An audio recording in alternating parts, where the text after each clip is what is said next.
l'idée n'a pas été la mienne au départ. Hein. Moi, je l'avais installé sur cette place qui va s'appeler donc la place Pompidou, et j'étais ravi comme ça. Voilà. Alors je sais qu'à un moment, il y a eu des polémiques, on a commencé à parler de cette idée de la bouger dans un autre endroit. Je crois que le maire était tout à fait contre l'idée de la mettre vraiment ailleurs. Il voulait beaucoup la garder dans cette zone. Et il y a à peu près 5 mois, j'ai dîné avec lui et il m'a expliqué qu'il allait juste la pousser au milieu de la promenade. J'étais ravi, c'est mieux. J'osais pas simplement moi. Au départ, personne n'osait penser à une chose pareille.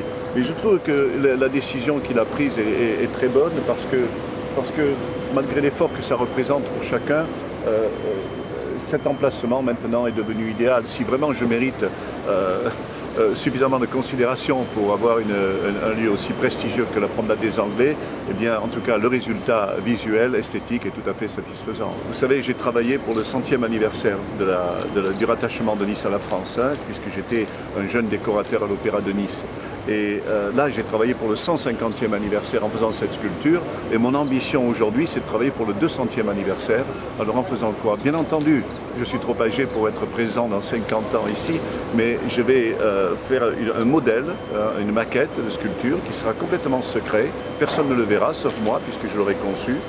Et je vais la mettre dans une boîte qui sera scellée.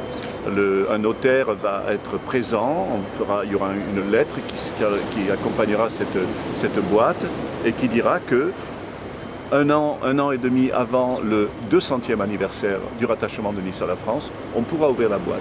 Et à ce moment-là, eh bien, un jury décidera si Bernard Venet mérite la considération encore à cette période, à ce temps-là, et on décidera si on réalise l'œuvre. En tout cas, ce sera un cadeau pour la ville. Voilà.